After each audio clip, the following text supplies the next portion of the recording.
Thank you for joining us for another power-packed message from Dr. Myles Munroe, provided by Munroe Global Incorporated and MunroeGlobal.com.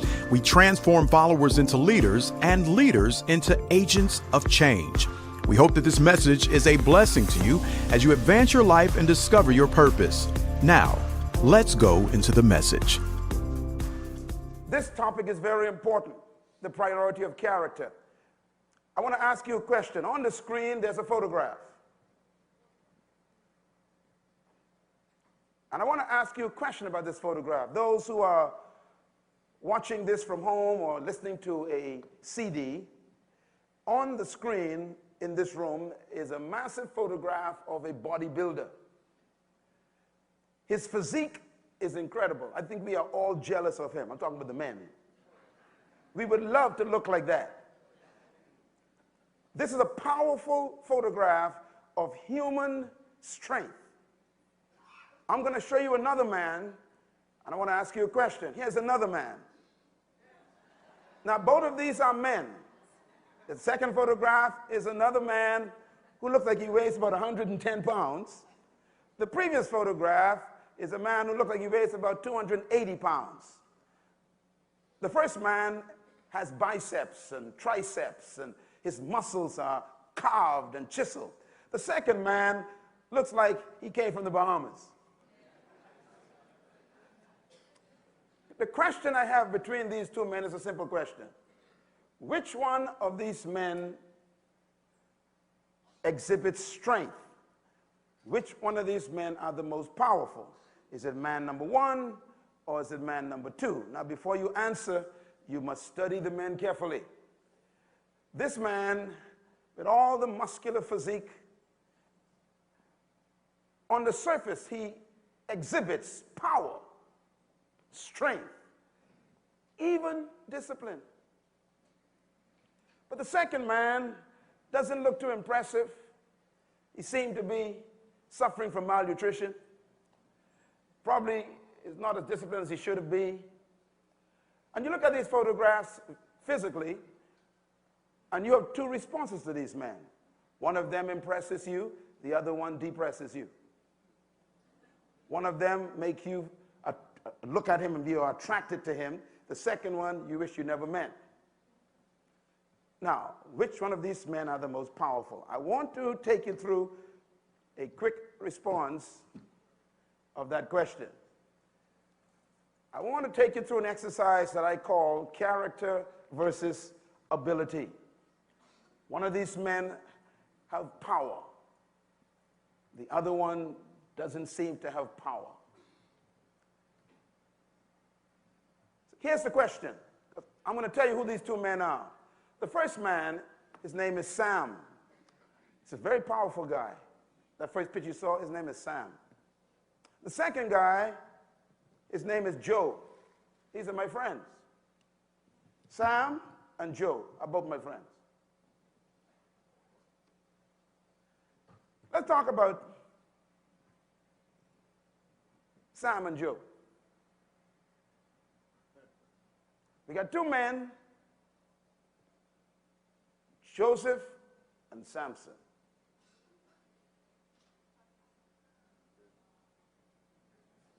We got a problem here.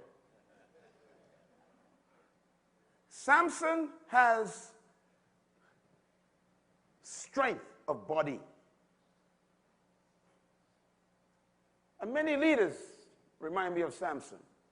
They speak well, they dress well, they are articulate, they resonate with charisma, they look like they are powerful, they wear power ties, or she carries a power briefcase. They walk around with their G4 telephones and their power notebooks. Very impressive people. Strength of body. But Joseph is different. He has strength of character. Character you cannot see physically and visually. Which one of these men is stronger? Samson impresses men. When you look at Samson, all of us are impressed. But Joseph impressed God. Power impresses men. Character impresses God. You have to decide who's your priority, men or God. Whoever is your priority will determine your life. Samson and Joseph are both men.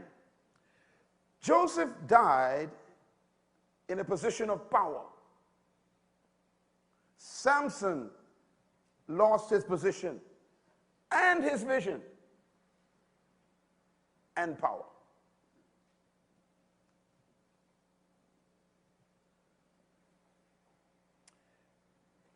I guess the bottom line is, write this down, character protects power and vision. No matter how much power you have, how much vision you claim to possess, if you do not have character, your power and your vision are at risk. This is why character is more important than power. It's more important than vision. It's more important than skill. It is even more important than influence, because character is the source of influence. So let's take a look at these two men. Here's a man who is strong in body but weak in character. He falls to the mercy of his sensual flesh desires. Samson. Here's a man who shows strength of character. He runs away from the lust and the sensual passions that you battle with in this room every day. One man, he ends his life looking big but blind.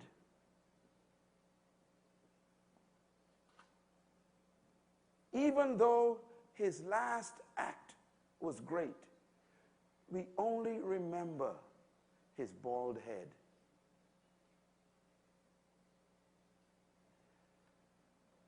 I guess even coming back is tough. This man, Joseph, shows that character is stronger than power. What did I say? I want you to remember this as a leader. Never be impressed with people's power. You want to study their character. Never trust a person with power. Only trust people with character. Never be impressed with people who have power. Seek for those who have the silent strength of character. Joseph gets my vote. So the conclusion of the matter is simple. Write it down. The foundation of leadership is character. This statement sounds very simple, but it's not. I didn't say that the roof of leadership is character. I didn't say the windows and the walls of your life is character. I said the foundation of your leadership is character. So, I want to remind you of what character is. If you may, you can record it. Character is a commitment to a set of values without compromise. When Joseph was tested, he had to decide whether he valued lust and pleasure more than prison. Joseph chose prison. Pleasure and prison both begin with P. You got to decide which P is more important in your life. Which P is your priority? Pleasure? Or are you going to pursue this simple, powerful essence of principle? Number two, character is dedication to a set of standards without wavering. Samson didn't survive. His standards collapsed under the weight of lust. He lost the most important thing a human being can possess, and that is a character that has moral force. Number three, character is self-imposed discipline in keeping with moral convictions. Notice the term self-imposed. Nobody made Joseph run. And nobody made Samson stay. It's always up to you. You are the creator of your own character. Discipline is self-imposition. I am coming to the conclusion very slowly in my years of dealing with leadership issues that conviction is really the key to leadership. It's conviction.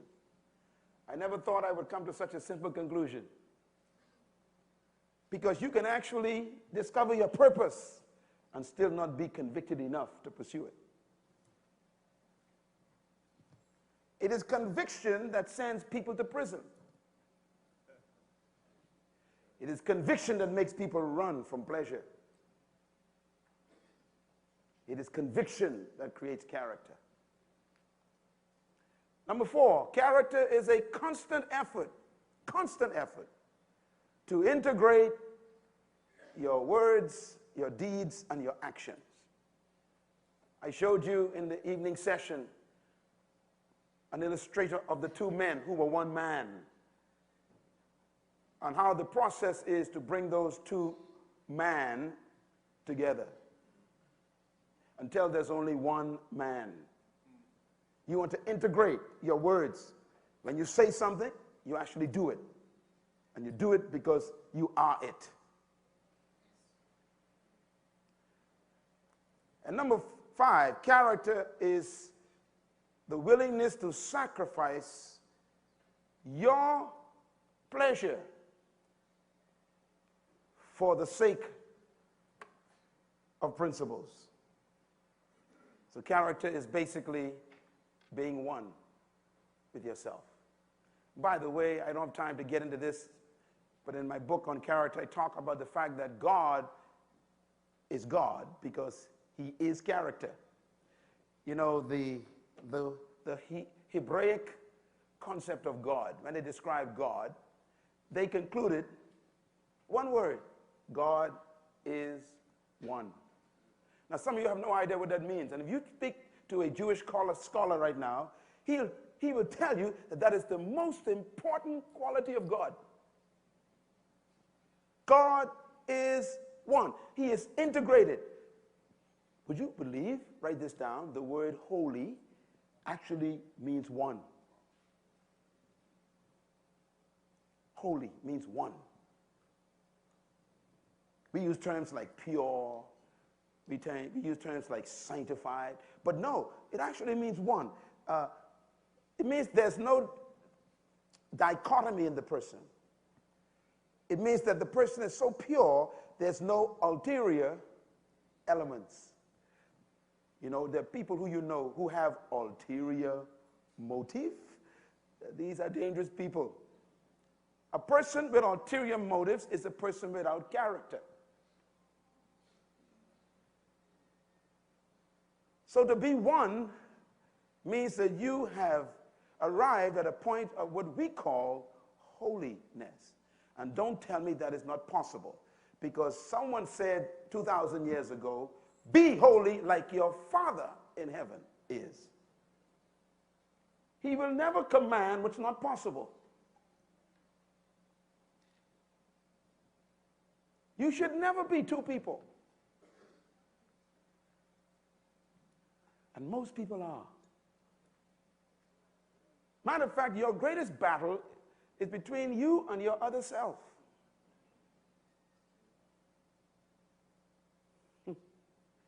And the more your secret self can become public, you become closer to character.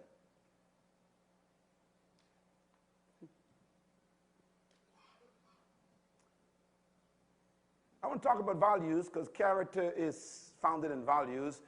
And this word philosophy is important. The most powerful component of leadership is philosophy. Now, this is important because I want to show you how philosophy is really the manifestation of your character. Philosophy is your belief system. Your belief system comes from all the ideas that you collected over time that you have accepted as truth. Or, in my perspective from this session, acceptable. All leaders manifest their philosophy through their belief system. So I'm going to give you a little list to write down. Belief creates your values. Your values produce your morals. Your morals inform your ethics. Your ethics produce your character. And your character controls your life. So please follow the system very carefully. First, what's number one? Beliefs create your values. If you believe that taking something that doesn't belong to you is not right, if you believe that, then you follow the process. If you believe that stealing, we call it, is not right, then that becomes valuable to you. It becomes a value to you. That value then produces your moral response to the opportunity to steal. And because your moral response is that this value is too important to you to violate, then your behavior becomes what they call ethical behavior. You have ethical behavior. It informs your ethics. And because your ethics, which people can see, takes action, then people say you are a person of character. And if you do it consistently, they say you have a life of character. So there's a process. Let's go through leadership keys. In my books on leadership, I have isolated over 14 necessary components of leadership, but I isolated them down, diluted them down to 3 in this session. 3 most important components of leadership. The first one is purpose, which is the source of your vision. The second one is potential, which is the source of your ability and skill. And the third one is principles, which are the key and the most important, because they are the values that you hold dear and will not violate. Leadership, therefore, is purpose. That's your mentality, your vision, the things you see and feel. Your ability, potential, is the second one. That's your power to perform and to do. But the third one is principles. And this one has to do with being responsible. Tiger Woods was a powerful, awesome character in golf. But his character had a break, a defect. The result was an irresponsible behavior. He was not responsible. He didn't act responsibly.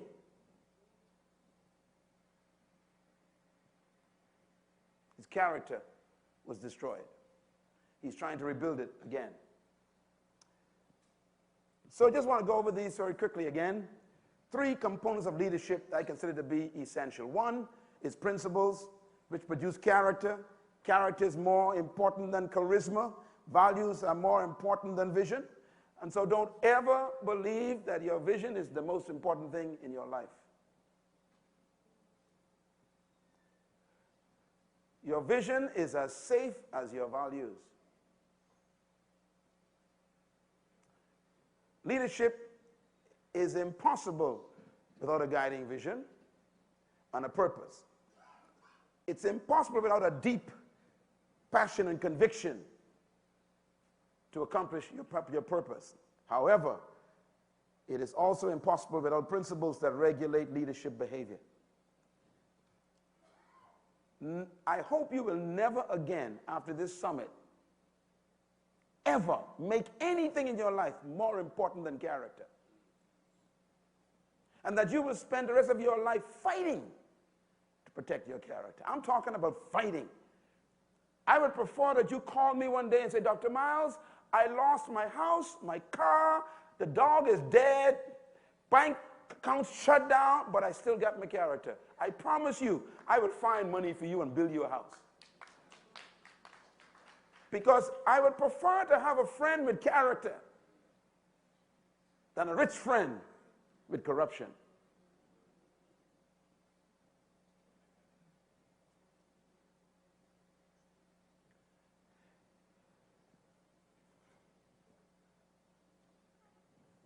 Vision and values. Very important relationship between the two. First of all, without values, vision has no destiny and discipline. This is very important to write down. With vision without values is destiny without discipline. No matter how great your destiny is, it could be derailed by your lack of discipline.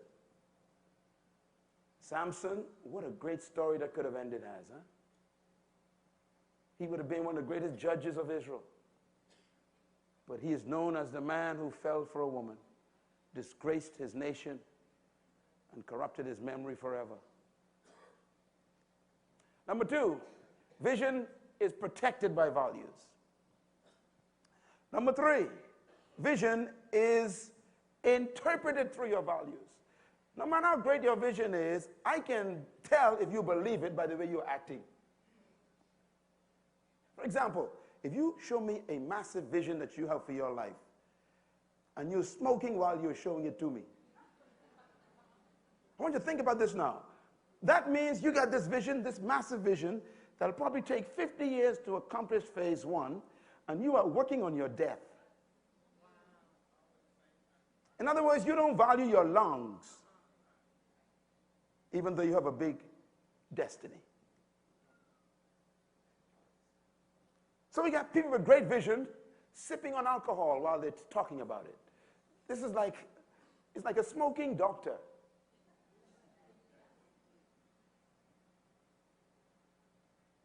Your life is interpreted through your values. I eat properly. People ask me, why do you so, I've known you for 50 years, you have energy every day. That ain't no miracle. I take a lot of vitamins every morning, and I eat properly, and exercise, and don't stress myself out by having any adulterous relationships. You know why you look old? You got adultery in your life. Sin makes you old. Clap. Because the stress level that sin causes destroys the free radical cells in your body, triggers them, and turns them into cancer cells, and you end up with death in your body just from an act.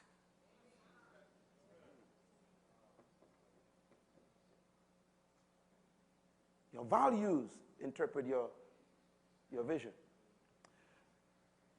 Number four, organizational vision is corporate purpose in pictures. Okay, your company, you business people here, you have your company, or you pastors, you have your church, or you politicians, you have your party or your platform. Everybody got some organizational component. But let me tell you something about organization. This is very important. Write this down. Organizational values are corporate convictions. Your organization must have character. Not just you. And the problem is, you are the organization. I was speaking with governments the last 3 weeks in Africa, and we went to so many countries. And every country we went to, we spoke with government leaders. They were in seminars just like this. I was talking to them for hours. And I was sharing with every government that I spoke to. I said, listen, there's no such thing as corrupt politicians. I'm sorry, corrupt politics. I said, there's no such thing as a corrupt government. Doesn't exist. Organizations are never corrupt. It's the people that get in them.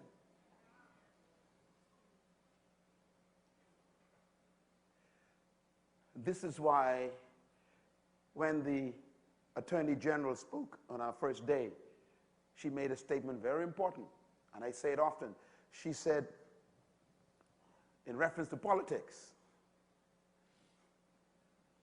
that the politician determines what the country will look like.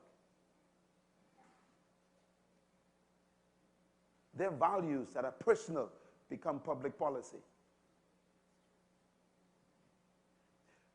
This is why, for example, in the United States, you Americans need to be very careful because you think that the president is your problem. The president of the United States is never your problem because he's always temporary. The most dangerous people in the United States are the people you cannot fire. You can't vote them out because you didn't vote them in. That's why they are called supreme. So you don't understand. Don't miss my session, third session today. The most dangerous people in the United States and in every country are the ones who create law. Because law produces values. They become the character of the country. Not the people, the laws they make. They create your children's future. They tell your children what's acceptable and not acceptable. That's why they are called supreme. Do you know the word supreme is only used in reference to God? Which means that America has gods.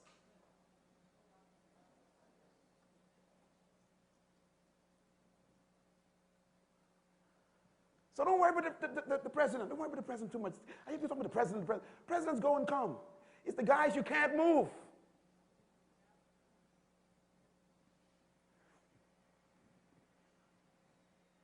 I'm not saying that your president shouldn't be checked, but I think sometimes you put too much emphasis on the wrong thing. You need to make sure that the people, you may even need to challenge your governmental system in the next 20 years and say something's wrong with this system. We can't afford to have people sitting in a chair permanently. There's got to be a way to remove them if they do not go live in sync with our traditional values as a country.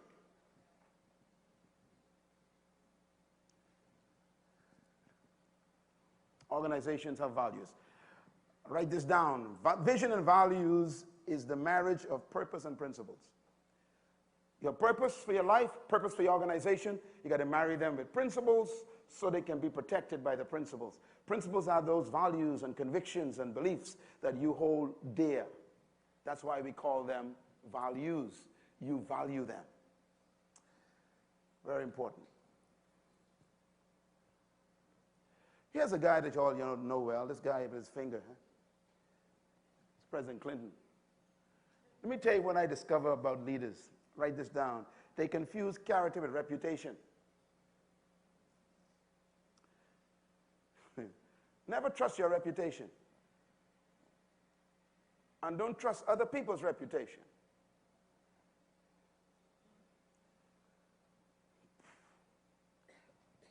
We've made reputation more important than character and personal responsibility. So therefore, we make position more important than disposition. And therefore, our greatest need today is really not leaders with great reputation, but leaders who have great responsible attitude. They will not violate values. I'm talking about personally. Reputation is never more important than responsibility. I heard the Attorney General speak yesterday morning. I'm telling you, she said some important things. She said, that leaders today are more concerned about managing their image than they are about managing the people's business. Image management. Matter of fact, they even hire image consultants. Now you know you are in trouble when you got to hire people to give you an image. Because your character is so weak, you need someone to be paid to give you one. This is disastrous.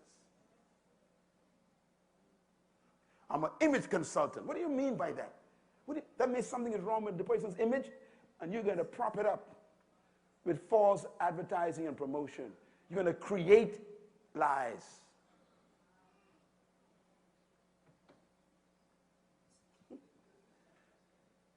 Damage control, they say. Damage control. Damage control. Hey, a secret came out about the president. Damage control. So they hire 10 people for damage control. What? That's like telling God, oh, you found out about me. Hang on a second, I'm going to get some people to kind of, fix this for me, God. It's character, so serious. Image consultants.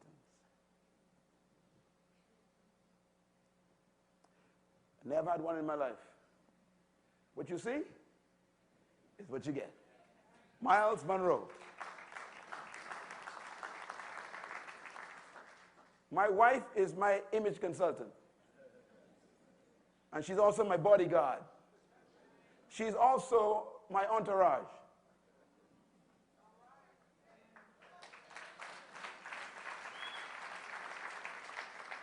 I only travel with my wife, not 10 men.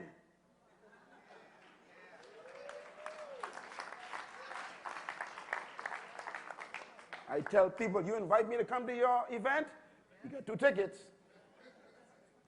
Why? Because she's a part of my message.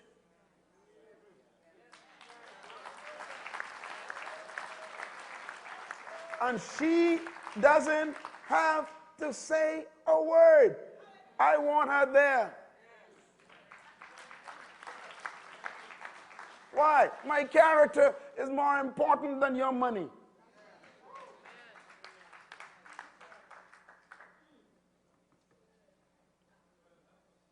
All you men in here who associate with me, you remember that. Let your wife be your greatest witness. And make sure your wife is a woman.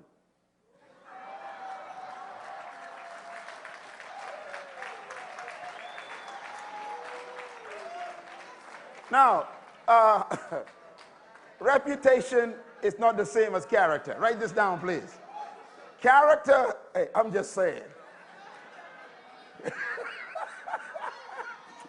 Martin, you ain't right. Write this down, please. Reputation is what others think about you. Character is what you know about you.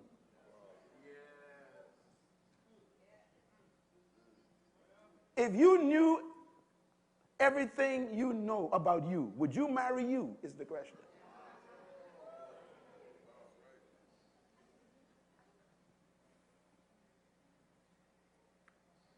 Reputation is what you are in public. Character is what you are in private.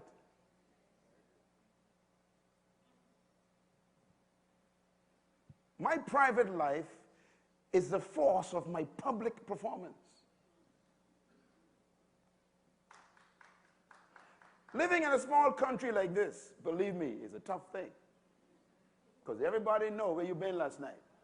You just think they don't know.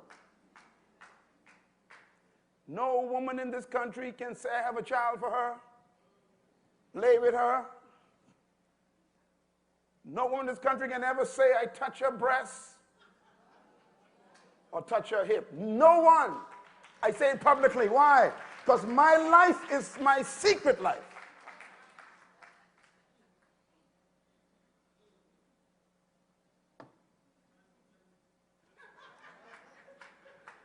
It's called the moral force of leadership.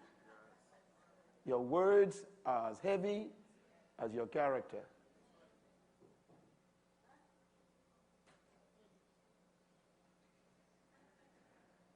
Write this down. Integrity means you are one with yourself. You are the same in the day, in the night. You are the same in the office with the door closed or in the party when everybody is present. You are the same in the pulpit as you are in the prayer room, as you are counseling someone in the room. You are the same person. If there's any dichotomy, your character is in danger. Never disconnect yourself from yourself.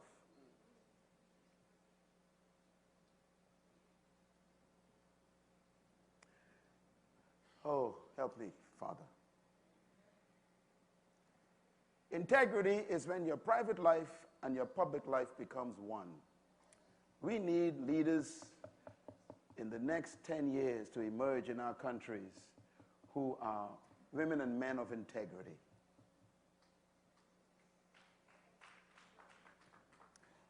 My friends, I want to talk quickly about the source of moral character and leadership.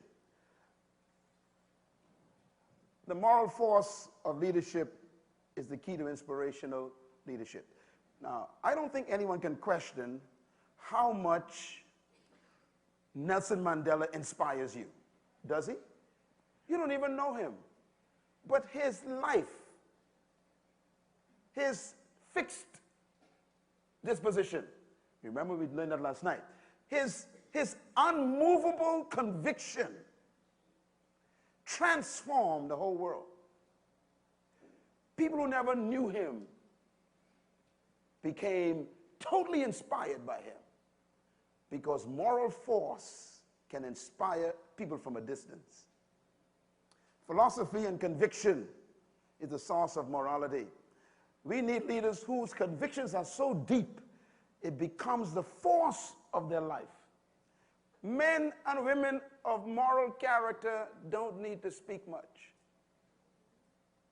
because their character is louder than their words. I want to submit to you that your convictions really are your leadership. They form the basis of what you do as a leader. And your belief systems and your convictions, therefore, produce your values. Your values produce your morals, and your morals produce your discipline, and your discipline manifests your ethics.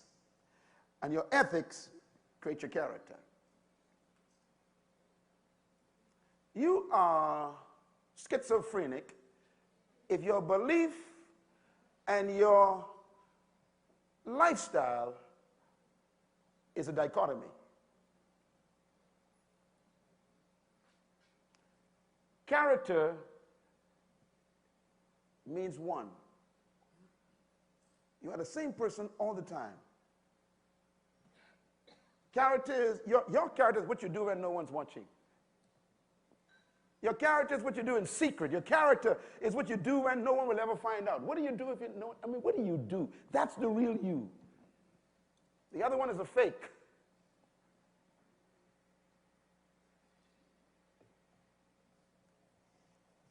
Ethical behavior is simply a manifestation of your true self. Mother Teresa, what a woman.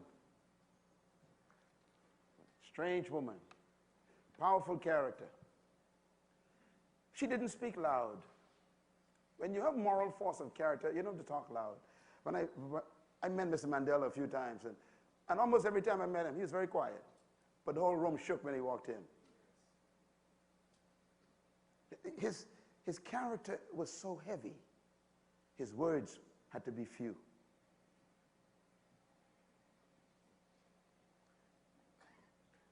If people ignore you when you walk into a room, you better check your character.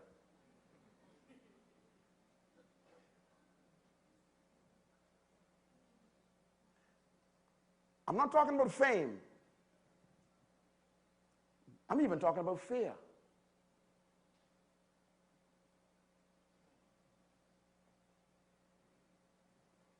Does your presence create fear? Awe? That's a moral force. And these are humble people. These are not tyrants. One of the nicest men I ever met is Nelson Mandela.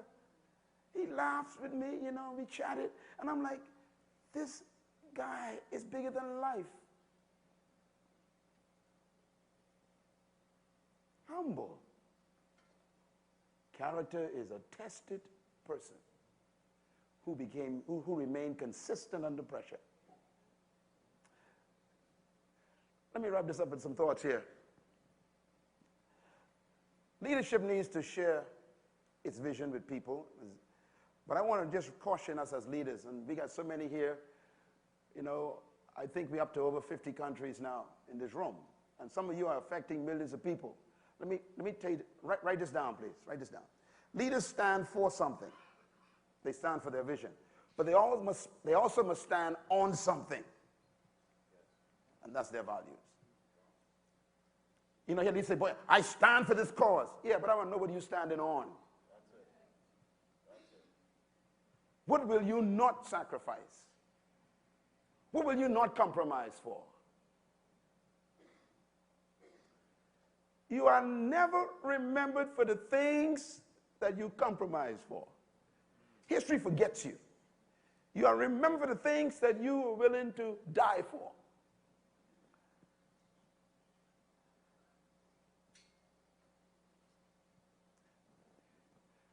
All true leaders adhere to a set of values that they won't compromise. All true leaders. Now, they're not leaders, but the true ones, they don't sacrifice their values. Sometimes you got to abandon your best friends to protect your character. Sometimes you got to give up some of your family members even to protect your character. No one should be more important than your character. Nobody. That's why Jesus said, if you follow me, you may have to become an enemy of your own family, he says.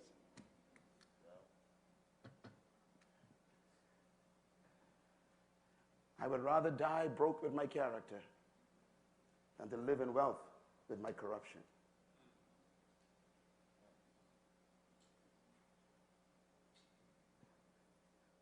What a life. I submit to you that values regulate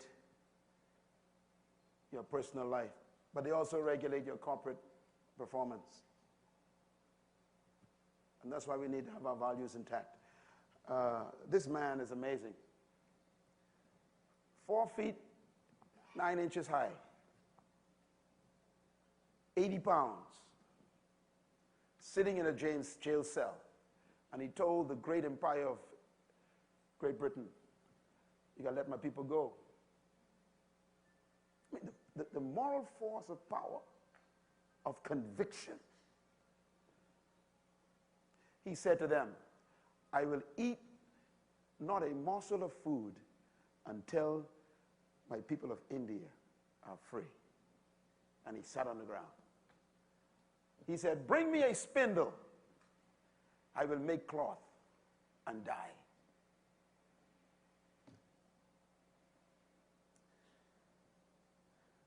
Isn't it tragic that you can live 80 years and when you die, we forget you? Memories are created by character, not compromise.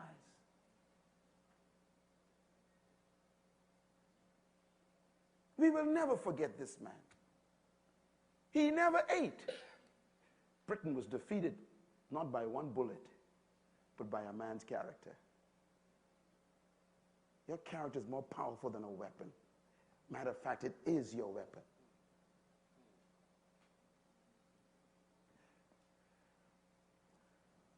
I got some friends here with me in Uganda. And about 12 days ago, I was in Uganda. Some of the folks were with me, a couple of people here. And they remember, I walked into the presidential breakfast to speak. I had never met the president of Uganda before. The place had about maybe 1,000 leaders. All the government was there. And I came in because my aircraft landed a little late, and he was already seated with his cabinet members and his wife. And I walked into the room, and he was getting ready to speak. And when I walked into the room, the place erupted. They forgot the president. I was just innocent. They were escorting me in, taking me to my seat, and everybody just forgot the president. And the place exploded. And the president was standing up there, just, wait, who's this? Watching this handsome young guy come inside. And then they took me to my seat, and I courtesied the president.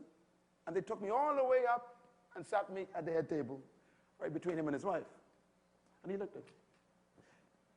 And when the people settled down, he said, well, I guess I really don't know who this man is. Whoever he is, he's more important than me. He said, my wife talks about him more than she talks to me. He said, I got to get to know this man.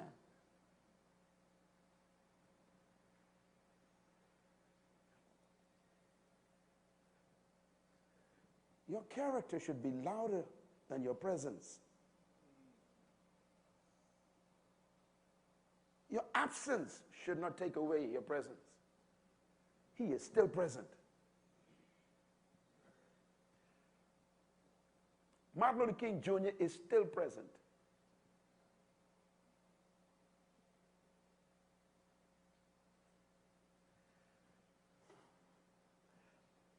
A young man came to me in Kenya a few days ago. He said, I want you to meet my little boy. Was a little kid, 4 years old. I said, hey, I picked the little boy, hugged him. He said, ask him his name. I said, what's your name? He said, Myles. And the young man told me a story. He said, I was on drugs. I was sleeping on the road. And someone gave me a book in Kenya, and it was your book.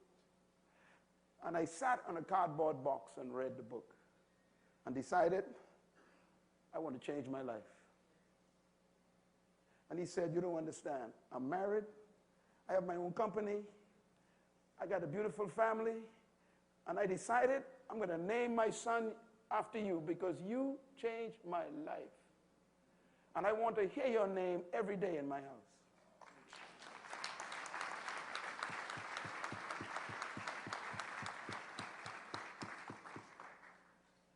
That's why I have to live clean for that little boy's sake. I got to protect his name.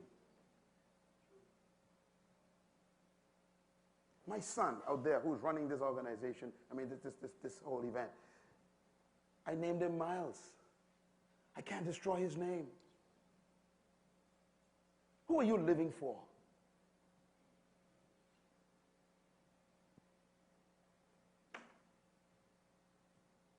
Your character is personal, but it's never private.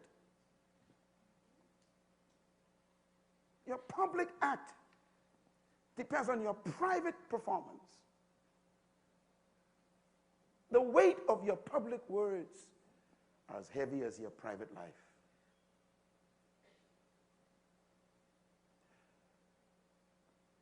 The experience I have, a young guy came to me in Nigeria.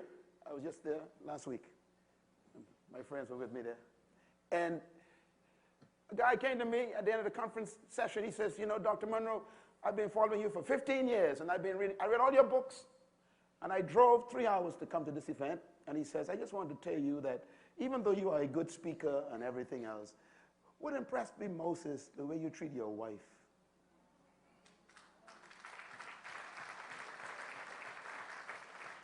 He was talking about a character issue. He wasn't listening to me. He was watching me. That's why I take my wife everywhere I go, because she is a part of my message. My children go with me. Why? They are part of my message.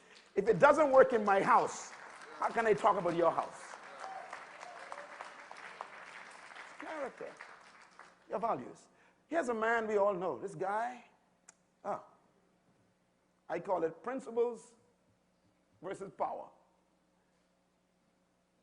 Values versus vision. He had a great vision, but his values were skewed. He had a powerful power, but his principles were corrupt. And so he ran into historical tragedy. Leadership, first of all, should be a commitment to principles and values, not just to vision. Secondly, leadership without values is power without principles.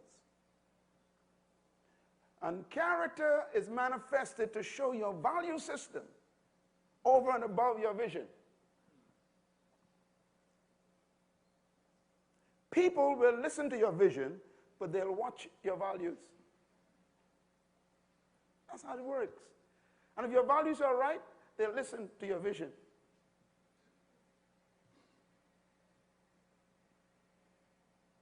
Don't ever sacrifice your values on the altar of convenience.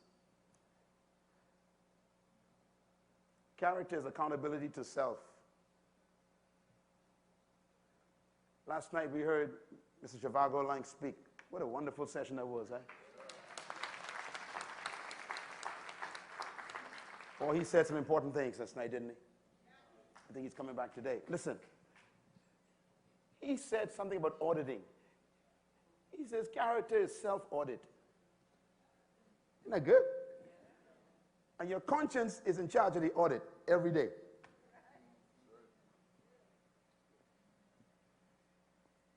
Accountability to self. And then accountability to the people who you are influencing. That's character.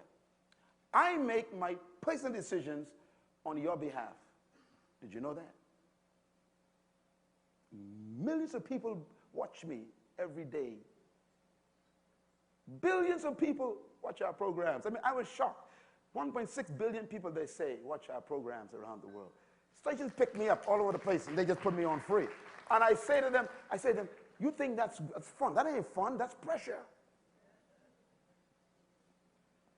When people believe in you, you are under pressure. I do not live for myself anymore. I live for you. I live for the reputation of the Bahamas. These people have come here. Why did you all come here? Why did you come here? Because of the Prime Minister? Come on, answer me. No?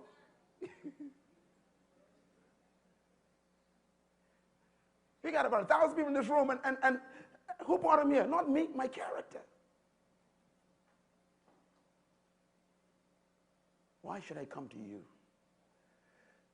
Money can't bring people to you. It's your character. I submit to you that accountability is your obligation to report to those who you are responsible to and responsible for.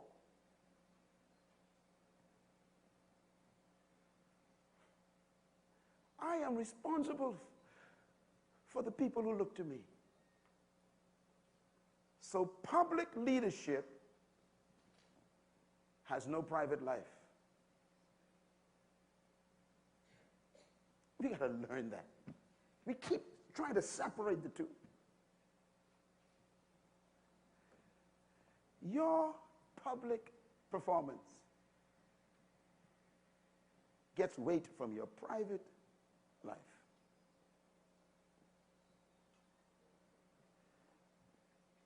It's difficult to sell something that you don't believe.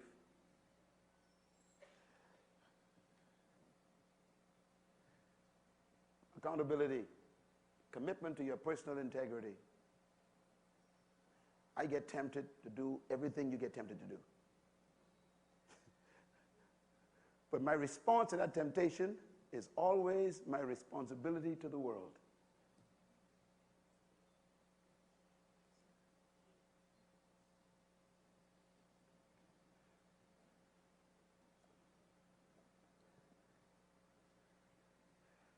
I went to Robben Island.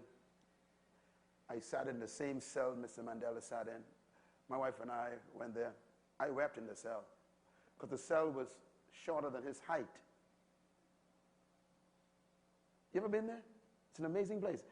He's longer than the cell, which means that he had to actually sleep 27 years on a cold concrete floor.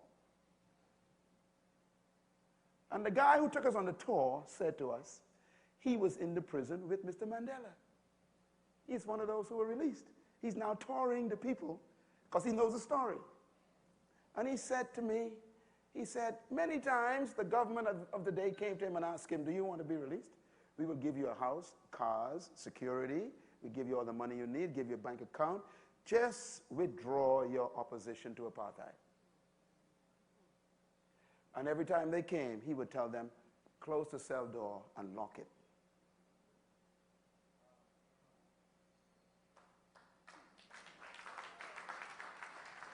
He said, so many times they offered him. And that's why everyone in prison followed him. Because they didn't offer them. His character was so fixed. He locked out his wife and children because he had a conviction for the people. In other words, his private decision was a public cause. He has character. You can trust a man like that. And so I submit to you that character and integrity are the protection of leadership. You protect your leadership by your character. It is as safe as your character. It is as fragile as your character.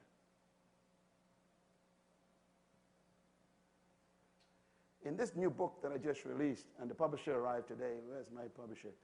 Stand up, please. Give a warm welcome to the publishing company that released our work. So glad to have you. Whitaker House Publishing Company. In this book, I listed some people as examples of character failure. The list was so long, I had to take some of them off. And these are people that you all know. So we have a problem in the 21st century. We have issues. And the number one issue is character defects. And we have to restore character as the most important priority in leadership. And this is my hope, that this week, when you leave here, that you will leave here with an awareness that your power is never more important than your principles, and that your values is never more important than your vision, and your character is much more important than your convenience and your comfort. People believe you because of what they know about you. So let's go ahead and make it a day. Thank you once again for listening to this message, as we hope that it has been a blessing to you. Our goal is to show you new paths and opportunities so that you can discover your purpose. It is your love, support, and partnership that makes Munroe Global possible. Please visit us online at www.munroeglobal.com for more product, partnership, or to join us at one of our live events around the world.